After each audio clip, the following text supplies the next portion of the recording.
A Gentleman's Guide to Love and Murder.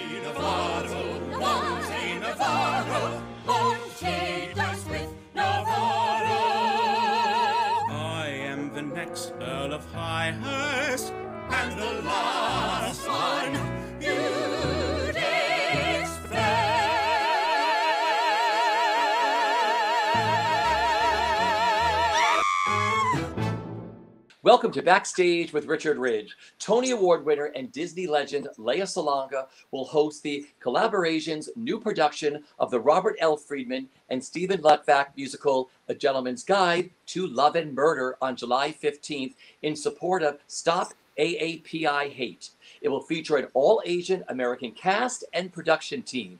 It will stream exclusively on Broadway On Demand. Please say hello to three of the show's stars: Cindy Cheung, Karl Josef Co, and Diane Phelan. Hey everybody, how are you? Good. Hey. Good. Great.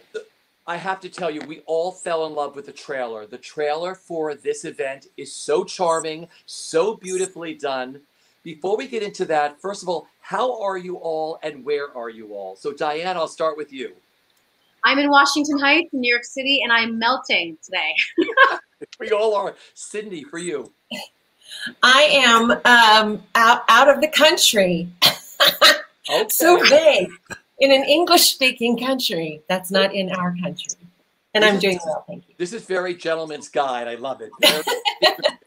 Karl, where are you? I'm on the Upper West Side, and I've kept my curtains closed so it wouldn't accumulate heat, but otherwise I'm also melting. Well, this is summer in the city. Like I said, congratulations on the upcoming A Gentleman's Guide to Love and Murder on July 15th. How excited are each of you to be a part of this? Diane, I'll start with you. I mean, this is kind of a dream come true. And also working with this cast and this team has been a dream. They are hilarious and so talented at the top of their game. And it's just been a lot of laughs. So. Beautiful. Cindy, for you. Oh, I'm just super honored to have been invited to play with you all, and it's been so much fun, and I've learned so much about green screens. We're going to get into that. Karl, how excited are you? This has been another dream come true. Diane and I talked about doing something like this for over a year now, and for it to be where it is now, and we're about to stream it with this amazing cast, having worked with this amazing team is so surreal. And having to talk with you right now, Richie, about it is also very surreal. So, well, this is really great. How did the idea originally come about to do this? Karl, I'll start with you. Well, honestly, I loved Gentleman's Guide. I have friends in it, and I saw it, but it was one of those shows that I loved, but I was still slightly disappointed that it was an all-white cast. It was back in 2014. The conversation wasn't really about the conversation about race wasn't as open as it is now. And so now I can look back and say, like, yeah, it was an all-white cast. And here we are in this thing, this pandemic where a lot of Asians were being targeted.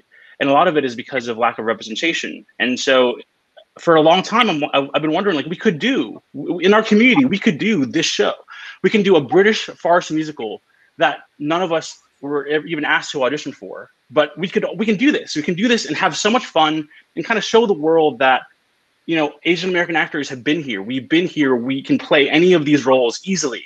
And, you know, it's kind of always been something that I've really wanted to kind of show the world just how beautifully diverse our community is. And I'm really, really thrilled that Diane was so excited to jump into it and brought everyone together and make it happen.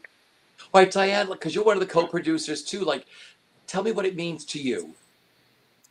Well, you know, Karl just articulated it very beautifully, and I just wanted to say that when, you know, Karl got us into this Zoom room and was like, hey, we need to do this and we need to get the rights. And so we reached out to Stephen Luttwak, And he immediately jumped on and said, "Oh my gosh, this is an incredible idea, and I would be honored to make this happen for you guys." And so, you know, from there to here, it's been a really exciting endeavor, and seeing everybody that has stepped forward in the community and with allies who have wanted to make this happen and to support us has been a really beautiful thing. I mean, we even got the back plates, the original back plates. Right. From the actual Broadway show. Thank you, Alexander Dodge and Aaron Ryan, for producing those for us. I love it. Cindy, I didn't mean to cut you off, Diane, but for Cindy, was this a musical that was ever on your radar? No, no, I didn't know anything about it really. I haven't seen tons of musicals, some, but I tend to not live in that world as much as these two. Which is why it's extra special to be asked to come and play. But I listened to it from beginning to end, and just enjoyed so much envisioning all of us being in it and putting it together. And I just, because in my mind, A Gentleman's Guide to Love and Murder is an Asian American story, because that's the first time I envisioned it. I didn't see it with the all-white cast. So this is my cast. Diane, I didn't mean to cut you off. There were some thank yous being done and some of the wonderful stuff you received from the Broadway production. Yeah, I was just going to also shout out to the gentleman who did the original makeup plot, Ryan, who had reached out to us and offered us, to give us the original makeup. We were just getting offers to just come and support us. And so that was just one more shout out I wanted to give out there. Can I just quickly say that Cindy is being extremely modest. She is right now filming as a series regular on a TV show. So it's not that she doesn't play in this world often. It's just that she's off making lots of TV most of the time, being really famous like she is. So. Oh, we figured that, because I said, what's also great about this, I mean, you all have wonderful credits. Cindy, you're known for a television show. Many people will be tuning into this because they know you from other things, and you're going to introduce them to the world of the theater for the very first time, and it's going to change them forever. What does that mean to you? Oh, I never thought of it that way. What a shocking responsibility. It's great. The more we mix and match, the better. And just personally, I love comedy. That's a realm that I live in a lot, but not so much in TV. So if it means that, I can be seen in a different light, representing what we all can do, then, fantastic. She's great. So funny in this. It's so funny, guys. So funny. At all. Yeah. Already. I can't wait. This is one of my favorite musicals, but now to see you all do it, and like I said, the way it's being done, we're going to get into that, but this musical is streaming. It's going to benefit Stop AAPI Hate. How important is this event to each of you, not only as artists, but personally? Anybody can start this off. I think it's when we were talking about what we wanted to do, we always talked about it being a benefit. We always talked about it being something to give back to our community. But this past year has been really stark in terms of the very blatant attacks against Asian Americans, and how the reporting of it is kind of dwindling even. And that's kind of why donating to Stop API Hate is even more important now than ever, is because they track these attacks and they're able to kind of give communities resources to be able to battle them. And it's also raising more awareness for what's happening. And it's also hopefully providing ways into protecting those who are the most vulnerable as well. And so with everything that's been going on, it really truly means so much that all the money that we're raising, every ticket donation is going directly to Stop API Hate. Thanks to our executive producers for being able to fund us. So everything now goes directly, everything, 100% goes to Stop API Hate. So, ladies. I'm so grateful for the chance to use what we do to send a stronger message than normally we put on shows, and that's great. But just the idea that this has been elevated to something that represents so much more in terms of our visibility, but still coming to it from this very joyful place, using our skills and abilities as performers is just, just makes it particularly meaningful to do. Yeah. Diane. Yeah, you know, what both Cindy and Karl have said absolutely resonate. You know, I had spent most of pandemic starting with a group of people, a hashtag campaign called Racism is a Virus. And that work was getting very kind of corrosive on the soul. So being able to do it, to amplify an incredible cause and an organization and raise money for them to help them continue the work that they are doing on the ground by using joy and levity and our talents and having fun while doing it and creating community is really wonderful. It's a different way of tapping into activism, and this is refreshing and lovely. See, this is what's great about the arts, and you're all so creative, and you can use your talent to make people aware and use it to help make a change. That's what I think is so wonderful about artists in general, which of course you all are. It just must make you feel so great.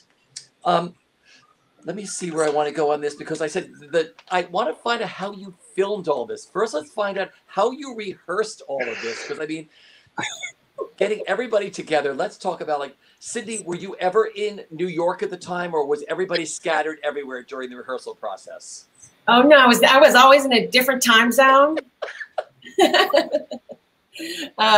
Yeah, when I was asked to do this, I said, great, well, you know, whatever it takes. And next thing you know, I have costumes being mailed and a lighting kit and you know, just a whole studio to set up, and then a lot of rehearsal happened over Zoom, but some of it was like, if you could just film these and put them in a Dropbox, that'd be great. And that was a different kind of fun. Just me and my phone. I love that. Diane, for you, like rehearsing this, and before we even get into filming it, but just rehearsing it and getting all that stuff, like Cindy said, arriving in the mail, costumes and lighting kits and everything else. Yeah, because, you know, Karl and I are also on the producing team. We were the mules, kind of helping pick up things and moving them to different places, and you know, it was definitely a team-sourced, fun kind of a situation. I mean, the only thing, I don't know if people watching would know this, but if you have any Asian friends, or if you are an Asian cast, the big thing is eating together. So that was what we really, really missed. We're just, you know, we had as much fun on Zoom because we were doing most everything by Zoom except for some of the costume fittings. But we just really missed eating together. I would just bring food and be like, I wish I could share this with you, but I love that. Karl, for you, like rehearsing and sending all this stuff out and being, you know, a lighting designer in your own home, a sound designer, a makeup artist, a costumer, an actor. I mean, I feel like for a lot of us actors, we've all become professional self-tapers within the past year. So I think we all kind of have figured out our own little lighting situation. But this is my first time working with a green screen. And so that was just kind of like, it was like living on my wall this entire, like for 2 weeks in a row. But the rehearsal process was really a lot of fun because I miss acting live with people. Everything's been so very much like a self-tape situation, and being able to react or actually try to not break when I'm watching such funny people do their thing, but in real time, even though we're not physically together, was still such good soup for my soul in that moment. So yeah. All right, you have to give a big shout out to your director and to your musical director. So anybody start talking about your director and your musical director. Oh my gosh, Alan Maroka and Stephen Cuevas, respectively, our director and musical director, did the work of just doing God's work, really, because they had to come up with this a shooting script, and then our musical director Stephen Cuevas.